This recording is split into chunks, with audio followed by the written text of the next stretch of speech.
আপোনাৰ খবৰ আগত প্ৰক্ষেপণ কৰিবলৈ বিচাৰিছোঁ দুৰ্যোধনৰ আশ্ৰমে যজ্ঞ কুৰ্ম বুলি পতন নাটভাগীৰ দুৰ্যোধন চৰিত্ৰটিৰ এটি বচন।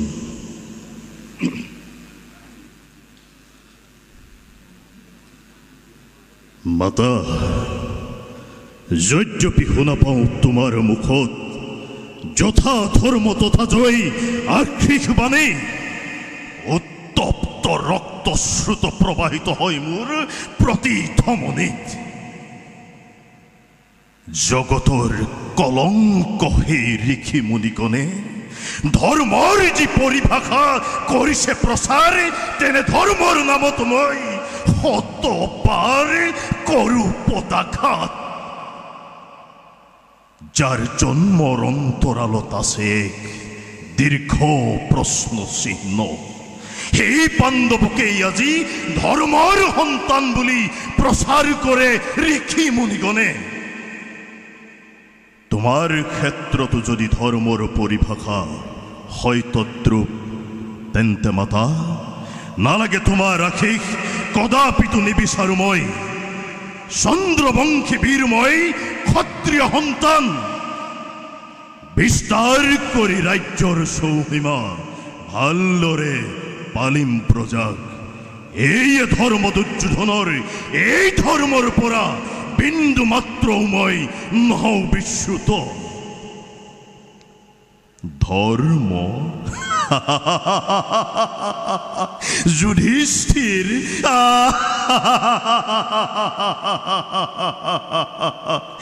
ধৰ্মৰ সন্তান যদি হয় যুধিষ্ঠিৰ, তেন্তে কোৱা মাতৃ কোন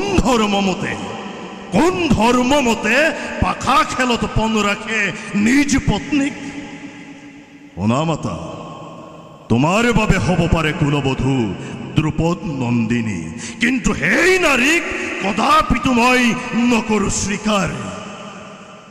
ৰহস্যৰে আবৃত যাৰ জনম কাহিনী, আৰু তাৰ সমে সংযুক্তা দ্ৰুপদ বলা ব্যভিচাৰী, অহংকাৰী, অতিকে গৰ্বিনী।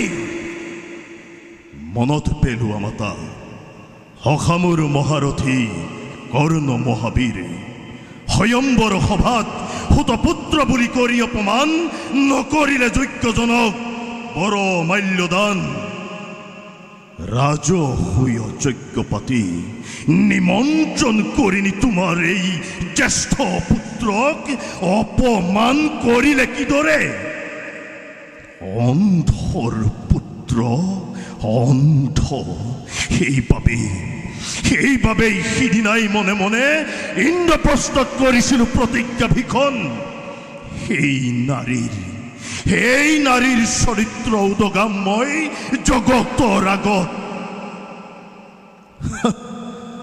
পঞ্চস্বামী গ্ৰহণ কৰে হেনো মাতৃৰ বাক্যত। ব্যভিচাৰী বিড়ম্বনাৰ দৃষ্টান্ত আছে জানো ইয়াতকৈ অধিক? কৃষ্ণ কৃষ্ণ জয় জয়তে উপস্থিত সদৌতিলৈকে মোৰ ভক্তিভৰা হিয়া নিবেদিছোঁ।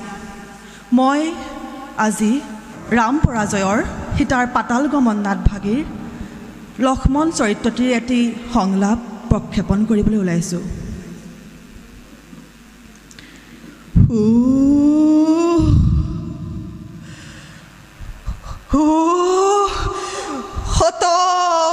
সঘাতে হওক আজি লক্ষ্মণৰ শিৰত।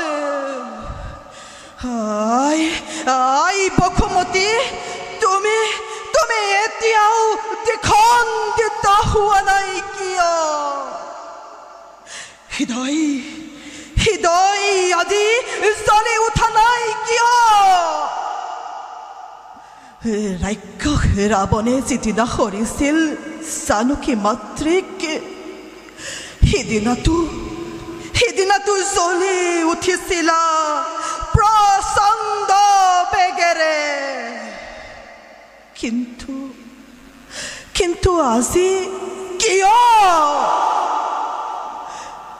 ৰাজ্য ধন পৰিহৰি ত্যাগ কৰি স্নেহৰ উৰ্মিলাকে ৰাজ কাৰেঙত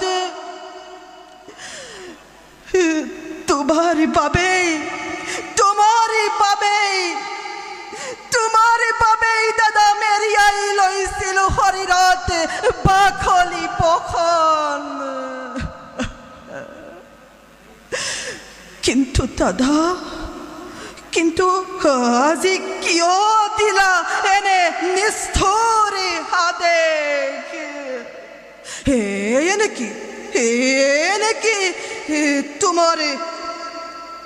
এনেকি তোমাৰ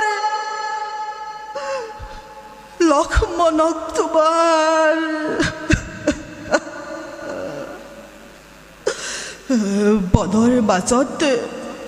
বনৰ মাজতে দেৱী জানকীয়ে যেতিয়া সুধিব মোক, স্নেহৰ লক্ষ্মণ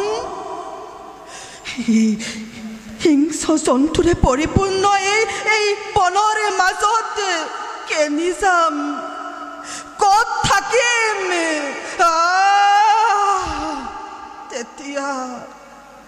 তেতিয়া কি বুলি উত্তৰ দিব এই নিষ্ঠুৰ লক্ষ্মণে?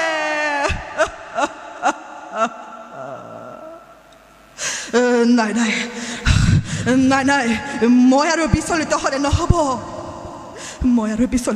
নহ'ব। শ্ৰেষ্ঠ দাদা পিতৃতুল্য মোৰ, তেওঁৰ আদেশ মই পালিবই লাগিব।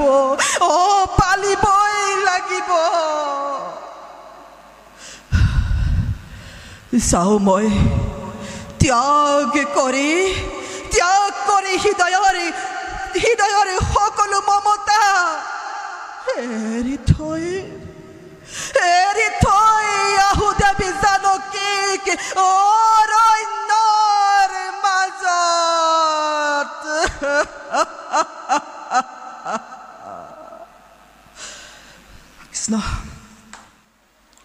নমস্কাৰ। আজি ভাওনা সংলাপ প্ৰক্ষেপণ প্ৰতিযোগিতাত মই মহাৰথী কৰ্ণৰ নাটভাগী কৰ্ণ চৰিত্ৰটি উপস্থাপন কৰিবলৈ লৈছোঁ। নাট্যকাৰ শ্ৰদ্ধাৰ হেমপদ বৰুৱা। কাৰণ মই সুত পুত্ৰ নহয়, মই কুন্তী পুত্ৰ। কাৰণ মই নিকুলীয়া অধিৰথ ৰাধাৰ তনয় নহয়, ভাৰতী পণ্ডিতা মহীয়সী কুন্তীৰ সন্তান মই।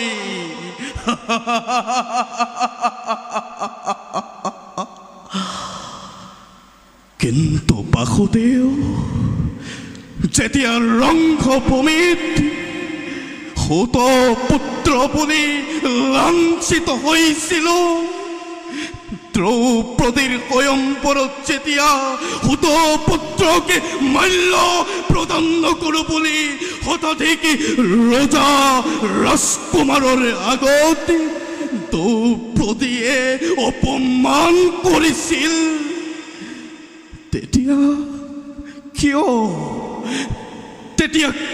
ঘোষণা নকৰিলা বাসুদেৱ মই ক্ষত্ৰিয় বুলি? মই কুন্তী পুত্ৰ জ্যেষ্ঠ পাণ্ডৱ বুলি কিয় ঘোষণা নকৰিলে পাণ্ডৱ জননীয়ে মই যে তেওঁৰ কুমাৰী কালৰ গোপন প্ৰেমৰ প্ৰতীক বুলি? কিয় নকৰিলে বাসুদেৱ? কিয়?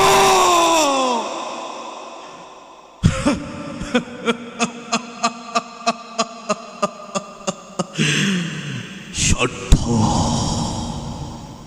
সকলো স্বাৰ্থ।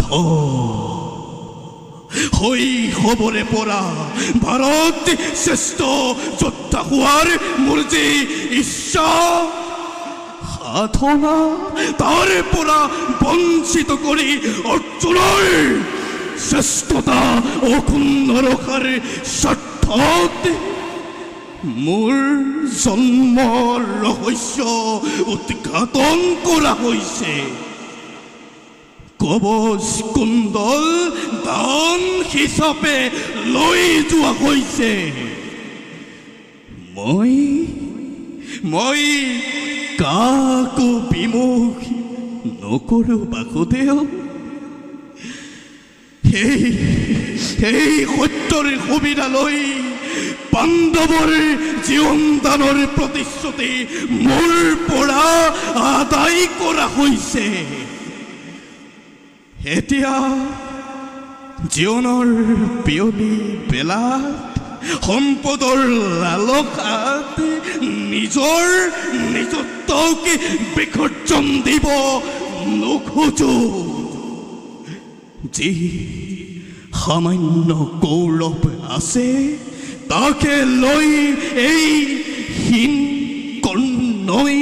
হীনভাৱেই কাল যাপন কৰিম জগতত। ধন্যবাদ। নমস্কাৰ। আজি সংলাপ প্ৰক্ষেপণ প্ৰতিযোগিতাত মই জজাতিৰ মুক্তিলাভ নাথভাগীৰ দেৱযানী চৰিত্ৰটিৰ এটি সংলাপ প্ৰক্ষেপণ কৰিবলৈ লৈছোঁ। পশ্চিম আকাশত শেঙুলি বেলিৰ ৰক্তি আভা, সৰোবৰত সৌৱা দুটি ৰাজসংঘই সাপোন পাহৰা হৈ তয়ো তেমকন। চাৰিওফালে মৌমাখি ভোমোৰাৰ মধুৰ কুঞ্জন। তাতে আকৌ কোকিলৰ সুমধুৰ ধ্বনি। কেনে নাটনিক পৰিৱেশতে মনত পৰিছে আজি মোৰ বৃহস্পতি পুত্ৰ কোচৰ কথা। এনে পৰিৱেশতে মধুৰ পচনে শৰণ কৰিয়ে এই দেৱযানীৰ আলসুৱা হিয়া অংগে অংগে সানি দি যৌৱনৰ মিঠা পৰশ প্ৰেমৰ অনুৰাগ দিছিলে ঢালি। প্ৰথম প্ৰেমৰ সেই মিঠা শিহৰণে সংযমৰ শৃংখলিত বান্ধোন শিথিল কৰিছিল ব্ৰাহ্মণ কন্যা।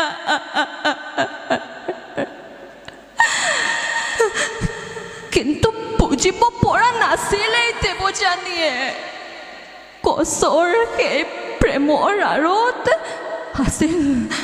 আছিল এক কপট উদ্দেশ্য। প্ৰীতিৰ পৰা মহামন্ত্ৰ লাভৰ হেতু খেলিছিল প্ৰেমৰ খেলা এই দেৱযানীৰ সতে। প্ৰেমৰ অভিনয় কৰি ভাঙি থৈ অকণি আলসুৱা হিয়া গুচি গ'ল বৃহস্পতি সুত ধান ভান কৰি মোৰ হৃদয়ৰ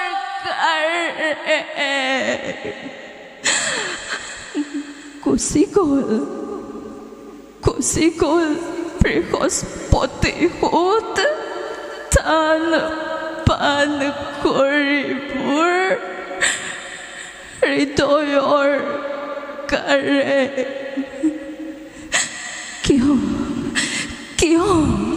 কিয় বাৰু নিষ্ঠুৰে পুৰুষ জাতি কেনেকৈ পবিত্ৰ প্ৰেমৰ নামত প্ৰতাৰণা কৰে নাৰী সমাজক। নাই সেই দেৱযানীয়ে কোনো কালেই পুৰুষক নকৰে বিশ্বাস।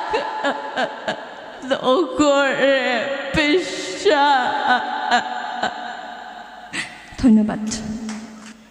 কৃষ্ণ, আজিৰ ভাওনাৰ সংলাপ প্ৰক্ষেপণ প্ৰতিযোগিতাত মই ৰাম পৰাজয় সীতাৰ পাতালগমন নাটভাগীৰ লক্ষ্মণ চৰিত্ৰটিৰ এটি সংলাপ প্ৰক্ষেপণ কৰিবলৈ ওলাইছোঁ। অজানিতে হৈ যোৱা ভুল ত্ৰুটিখিনি আপোনাসৱে ক্ষমা কৰি দিব।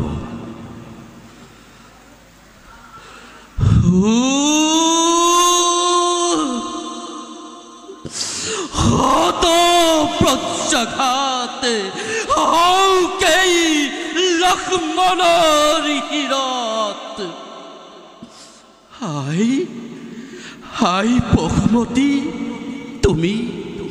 তুমি এতিয়াও দ্বিখণ্ডিত হোৱা নাই কিয়? হৃদয় তই এতিয়াও জ্বলি উঠা নাই কিয়? ৰাক্ষস ৰাৱণে হৰিছিল যিদিনা জানকী মাতৃক, সেইদিনাতো তই জ্বলি উঠিছিলি প্ৰচণ্ড বেগেৰে। কিন্তু আজি কিয়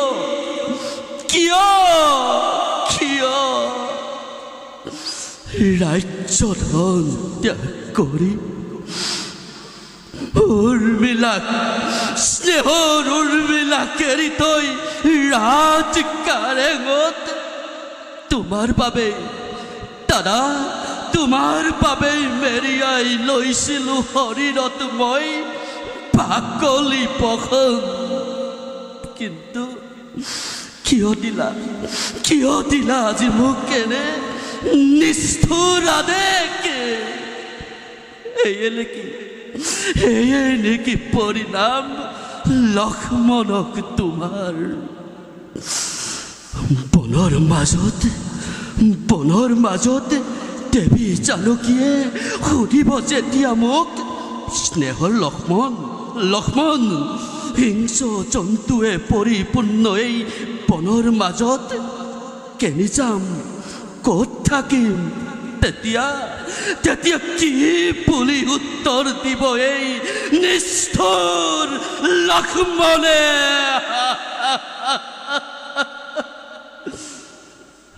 নাই, মই আৰু বিচলিত হ'লে নহ'ব। জ্যেষ্ঠ দাদা পিতৃতুল্য মোৰ, দাদাৰ আদেশ মই পালিবই লাগিব। যাওঁ মই ত্যাগ কৰি হৃদয়ৰ সকলো মমতা এৰি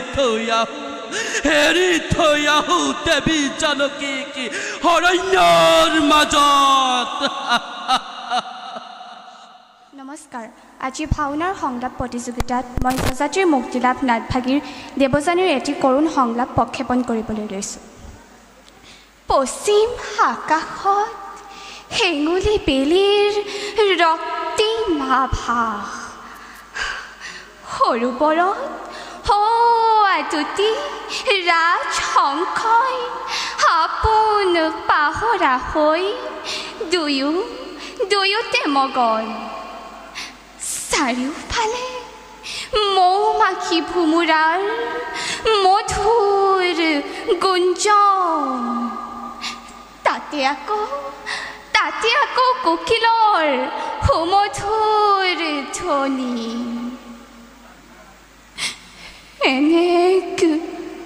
এনেক নান্দনিক পৰিৱেশতে মনত পৰিছে আজি মোৰ বৃহস্পতিৰ পুত্ৰ কচৰ কথা।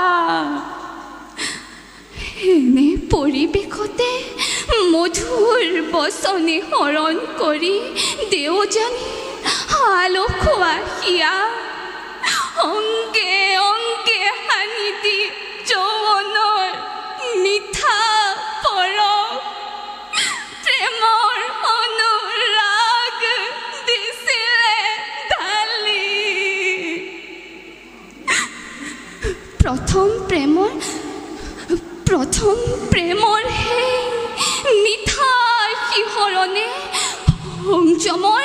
সংযমৰ শৃংখলিত বান্ধোন শিথিল কৰি দিলে এই ব্ৰাহ্মণ কন্যাৰ কিন্তু বুজিব পৰা নাছিল এই দেওজানীয়ে কচৰ সেই প্ৰেমৰ মাজত আছিল এক কপট উদ্দেশ্য প্ৰীতিৰ পৰা মহামন্ত্ৰ লাভৰ হেতু খেলিছিল প্ৰেমৰ খেলাই এই দেওজানীৰ সতে প্ৰেমৰ অভিনয় কৰি কৰি গুচি গ'ল বৃহস্পতিৰ সোঁত থান বান কৰি মোৰ সপোনৰ কাৰেং গুচি গ'ল বৃহস্পতিৰ সোঁত থান বান কৰি মোৰ সপোনৰ কাৰেং কিয় বাৰু নিষ্ঠুৰে পুৰুষ জাতি কেনেকৈ প্ৰবৃত্ত প্ৰেমৰ নামত প্ৰতাৰণা কৰে এই নাৰী সমাজত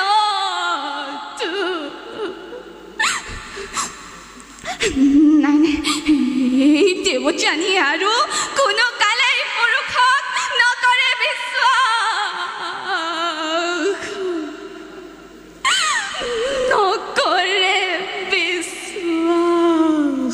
ধন্যবাদ। নমস্কাৰ। আজি মই ভাওনা সংলাপ প্ৰতিযোগিতাত অম্বাৰ দেহত্যাগ নাটভাগীৰ অম্বাৰ চৰিত্ৰ প্ৰক্ষেপণ কৰিবলৈ লৈছোঁ। অম্বা মই জ্যেষ্ঠ কন্যা কাহিনীপতিৰ অম্বিকা আৰু অম্বালিকা সহুদৰ দুয়ো ভগ্নী মোৰ তিনিও ৰাজকন্যাৰে একেটা দিনতে স্বয়ম্বৰৰ কৰিছে আয়োজন। দুয়ো ভগ্নী আজি আনন্দত হৈছে মগন কিন্তু তেনে হ'ব পৰা নাই মই কল্পনাৰ ৰঙেৰে বোলাই আঁকিছিলোঁ এজনৰ জীৱন্ত মূৰ্তি আৰু হৃদয়ত কৰিছিলোঁ তেওঁকেই ধ্যান কিন্তু নিষ্ঠুৰ কি নিয়তিয়ে যেন ভাঙি দিব বিচাৰিছে মোৰ এই মধুৰ কল্পনা আশাৰ সপোন স্বপ্নৰ মাজে মাজে দেখা দিয়ে কৃষ্ণ বৰ্ণ ৰেখীয়ে হৈ গ'ল কানে কানে মোক মই হেনো অগ্নি কন্যা বিষ বন্তি জ্বলি আছে চকু মুখ সকলোতেই মোৰ জানো মই স্বপ্ন মোৰ কেতিয়াও ব্যৰ্থ হোৱা নাই পিতা ক্ষমা কৰিবা কন্যাক তোমাৰ তুমি পিতা মোৰ স্বৰ্গতকৈ শ্ৰেষ্ঠ যিদিনাই দেখিছিলোঁ মই ৰেখিক সপোনে সেই দিন ধৰি জলাঞ্জলি দিলোঁ মই নাৰীত্ব নিজৰ সেয়েহে পিতা নালাগে আয়ু জীৱ বিগ কন্যাৰ বিয়া বিগ মৰিকণ কৰি পৰপুৰুষক নোৱাৰিম ঢালি দিব মই বিগ বৰকুত বুকুত মোৰ টপ টপকৈ জ্বলি উঠা এগুৰা পচন্দ বহনি তাক নিৰ্বাপিত কৰাৰ কাৰোৰে অগতি নাই তাক নিৰ্বাপিত কৰাৰ কাৰোৰে অগতি নাই সেয়েহে পিতা বন্ধ কৰা এই আয়োজন পিতা বন্ধ কৰা এই আয়োজন ধন্যবাদ আজি মই একক ভাওনা সংলাপ পক্ষমান প্ৰতিযোগিতা ভাগিত নাওতে পাৰ্থ পৰাজয়ৰ ববুৰাহন চৰিত্ৰতে এটি সংলাপ আপোনালোকৰ আগলৈ উপস্থাপন কৰিব লৈছোঁ ভুল ভ্ৰান্তি হোৱাটো স্বাভাৱিক এই সমূহ মাৰ্জনা কৰে কৃষ্ণ দেপাৱলীৰ দেপ্তি আজি ম্লান হৈ গ'ল ভৰিৰৰ তিক্ততাৰে মোৰ গোটেই জীৱন পান কৰিবে তাৰে আকৰ পুৰাই সমীৰণে উতলা পৱনে সকলোৱে কৰেহি আজি মোক হীন উচ্চাৰণ গৃহ কণ্ঠে চেপি ধৰি কণ্ঠালনি মোৰ লিখি দিলে দীপ্ত ললাটত কলংকৰ সেই হীন হস্তাক্ষৰ জাৰস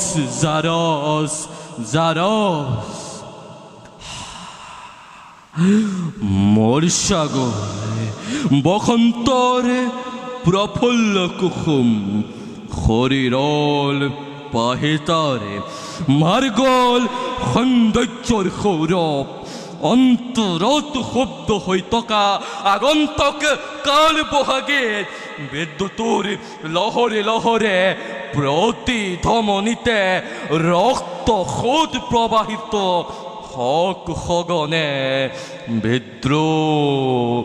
বিদ্ৰোহে নাচি উঠত মনত মোৰ দম্বৰু বজাই ফিত কৰি সৰ্বাংগ সৰ্বলোম কম আজি মোৰ ফাগুন উকলিক দেখিছো সূচনা অনাহুত কাল বৈখাৰী আকণ্ঠে কৰিছে প্ৰাণ তীব্ৰ হলাহল দেখাও পাব আজি মণিপুৰে দেখাও পাব আজি দেৱতা দানৱ যক্ষ ৰক্ষ গন্ধৰ্ব কিন্নয়ে সকলোৱে দেখা পাব আজি প্ৰলয়ৰ ৰুদ্ৰৰূপ মোৰ সেনাপতি কেইবা দুখত পদাঘাত কৰিব উচ্চ শিৰত উচ্চ কণ্ঠে হীন বাক্য কৰে ফাল্গুনীয়ে কৃষ্ণ আজি ভাওনা সংলাপ প্ৰতিযোগিতাত পাৰ্থ পৰাজয় নাটভাগৰ বৰ্জুবাহন চৰিত্ৰটোৰ এটি সংলাপ নিক্ষেপণ কৰিম কৃষ্ণ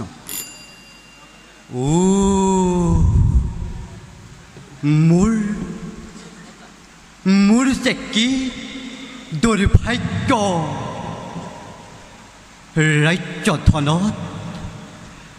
ৰাজ্যধনত মুক্ত হৈ চিৰদিন কাল কটাইছো কিন্তু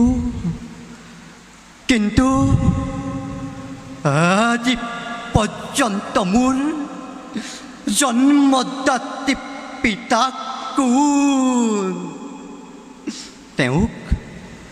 তেওঁক দেখিবলৈকে নেপালো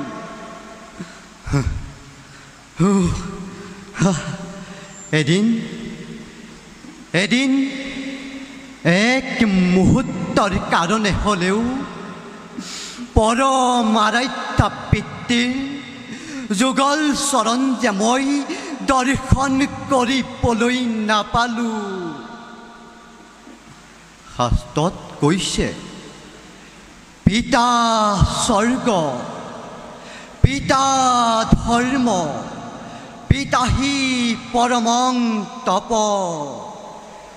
পিতৰি পিতৃমাপন্নে প্যন্তে সৰ্বদেৱতা।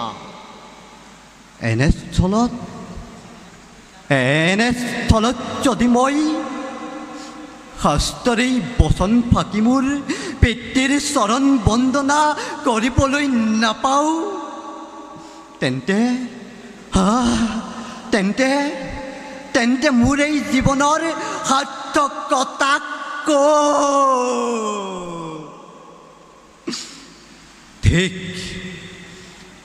ধিক মোৰ জীৱন, ধিক মোৰ ৰাজ্যদন, ধিক মোৰ হত ভগা পপীয়া জীৱন। যে পিতৃৰ আদেশত পৰশুৰামে নিজ মাতৃক শিৰচ্ছেদ কৰিছিল, যে পিতৃৰ আদেশত শ্ৰী ৰামচন্দ্ৰই বনবাস কাটিছিল, তেনে পিতৃ মোৰ ভাগ্যৰ নহ'ল দৰ্শন। হে প্ৰভু,